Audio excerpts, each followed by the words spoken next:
సీతారామ కళ్యాణ మహోత్సవ శుభ సందర్భంగా ఏటా జరుపుకునేటట్టే మనం ఈ సంవత్సరం కూడా స్వామివారికి ఎదుర్కోల కార్యక్రమాన్ని జరుపుకుంటున్నాం. అయోధ్య నగరానికి రాజ్యానికి రాజు దశరథ మహారాజు.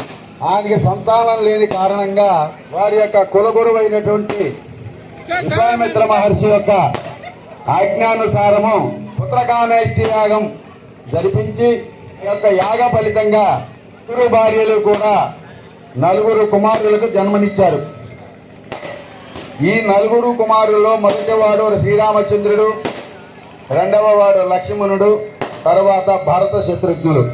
వాళ్ళ బాల్యమంతా కూడా ఆ గురుకులాల్లో వాళ్ళ యొక్క విద్యాభ్యాసాన్ని ఆరంభించారు. విద్యాభ్యాసం నేర్చుకుంటున్నారు. ఇక అమ్మవారి దగ్గరికి భజంత్రులు దేశంలో ఏరువాక రోజు ఆ రాజుగారు ఏరువాక సాగించి సాంగ్యానికి వదిలితే తర్వాత మిగతా రైతులందరూ కూడా ఆరంభించేవాళ్ళు ఏరువాకని. ఆ యొక్క పద్ధతిలో జనక మహారాజు గారు ఆ నాగేటి చాలు ఆ దున్నటం తినేటప్పుడు ఆ నాగేటి చాలులో ఆ నాగేటికి తగులుకొని ఒక బంగారు పెట్టె బయటకు వచ్చింది. అందులో చెంది చూసిన తర్వాత సీతామాతల్లి ఆవిర్భవించి ఉన్నది. అందులో ఎంతో ఆనందభరితుడై సంతానం లేని కారణంగా అమితానందభరితుడై ఆ యొక్క సంతానాన్ని అంతఃపురానికి తీసుకెళ్లిన తర్వాత ఆ అంతఃపురంలో రాణి కూడా అంతా సంతోషించి భూమిలో పుట్టింది కాబట్టి భూజాత సీతామాత అని నామకరణం చేశారు. ఆ తర్వాత జనక మహారాజు యొక్క పుత్రిక కాబట్టి జానకీదేవి అని కూడా ఆమెకి నామకరణం చేశారు.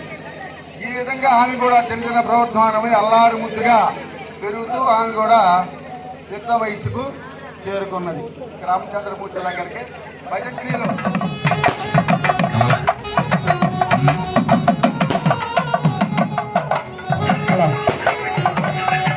గురుకులాల్లో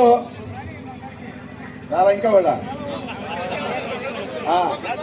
ఆ విధంగా గురుకులంలో విద్యాభ్యాసం చేసుకున్నటువంటి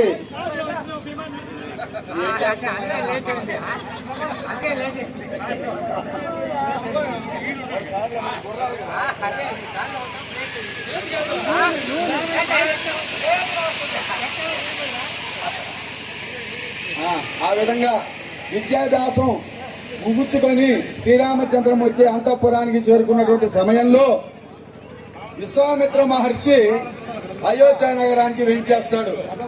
వేంచేసినటువంటి విశ్వామిత్ర మహర్షిని సకల రాజ మర్యాదలతోటి దశరథ మహారాజు విశ్వామిత్రుని ఆహ్వానించి కారణం అడుగగా, రాజా లోక కళ్యాణార్థం యాగాలు చేస్తున్నటువంటి సమయంలో రాక్షసులు రక్త మాంసాలన్నీ కూడా మా యొక్క హోమగుండాల్లో ఇచ్చేసి విధ్వంసం సృష్టిస్తున్నారు.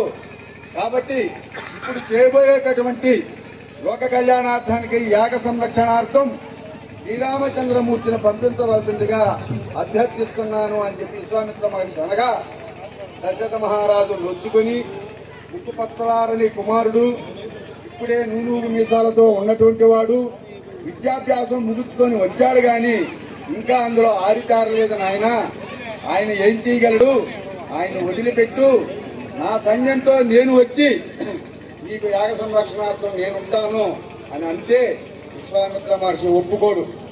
ఆస్థాన ఆచార్యుడు లేచి, రాజా మన యొక్క రామచంద్రమూర్తిని తక్కువగా అంచనా వేయద్దు, దైవ సంభూతుడు, దైవ అంశలో పుట్టినటువంటి వాడు కాబట్టి ఎటువంటి కార్యాలైనా చక్కదిద్దుకొని రాగలిగినటువంటి శక్తి సామర్థ్యాలు అతనిలో ఉన్నాయి కాబట్టి మీరు నిశ్చత్తగా అతన్ని విశ్వామిత్ర మహర్షి వెంట పంపించండి అని అడుగగా, ఎంతో బాధతో ఇష్టం లేకపోయినా దుఃఖం జగమింగుకొని విశ్వామిత్ర మహర్షి ద్వారా చేత ఆయన అక్కడికి ఆశ్రమానికి పంపిస్తాడు. తర్వాత అమ్మవారి దగ్గరికి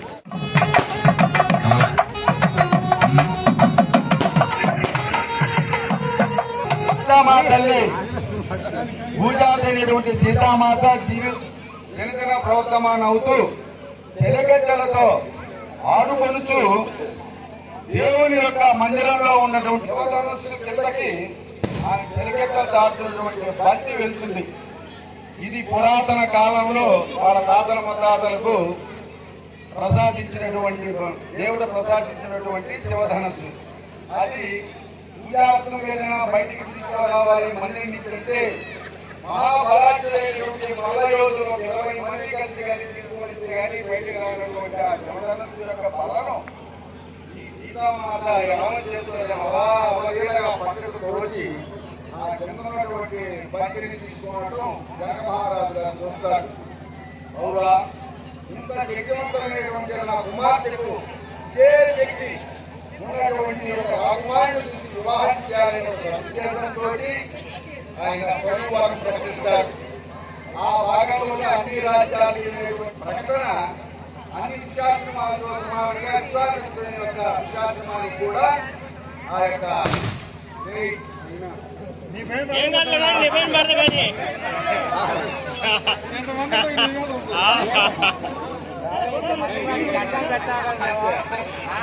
ఆ విధంగా ఆ వార్త విశ్వామిత్ర మహర్షి యొక్క ఆశ్రమానికి కూడా చేరుతుంది.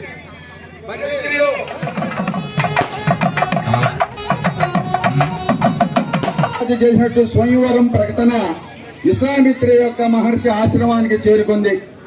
ఇక్కడ యాగం అంతా పూర్తయిపోయి ఉన్న సందర్భంలోనే ఇది కూడా వచ్చింది. కాబట్టి శ్రీరామచంద్రమూర్తిని విశ్వామిత్ర మహర్షి తీసుకుని జనక మహారాజు అయినటువంటి మిథిలా నగరానికి బయలుదేరుతాడు స్వయంవరం కోసంగా.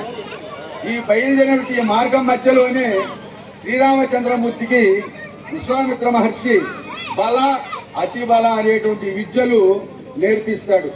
వీటితో పాటు మరికొన్ని విద్యలు కూడా నేర్పిస్తాడు అన్నమాట.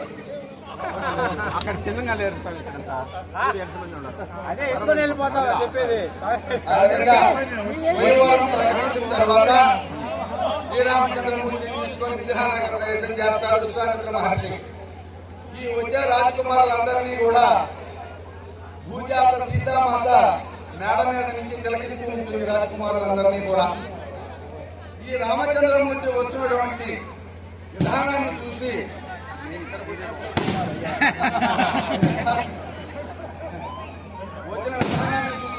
ఆమె మనసులో కించిత్ అనుకుంటుంది, చాలా సౌందర్యవంతుడు, ఇతనే గనక అయితే బాగుండు కదా అని ఒక మనసులో ఆకాంక్షిస్తుంది. స్వయంవరం మొదలుపెట్టిన తర్వాత ఎంతో మంది రాజకుమారులు వస్తారు. యువతగా తిరిగి వెనక్కి వెళ్ళిపోతున్నారు. ఇదే కోవలో లంకాధిపతి రావణాసురుడు కూడా ఈ యొక్క స్వయంవరాన్ని వినిపించి ఆ యొక్క శివధనస్సుని ఎత్తేదానికి ప్రయత్నం చేస్తాడు. దానికి పైకైతే సగానికైతే ఎత్తుతాడు కానీ ఎక్కువ పెట్టలేక అది పైన వేసుకొని కింద పడి గిలగల తనుకుంటున్న సమయంలో విశ్వామిత్ర మహర్షి ఈ గంటతో అంటూ కన్నుతోటి సైగ చేస్తాడు రామచంద్రమూర్తి.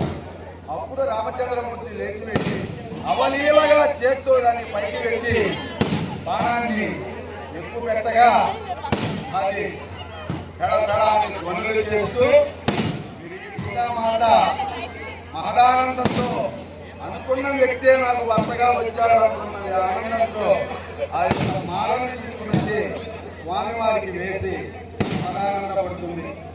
ఇప్పుడు మీరు ఒక్క అడుగు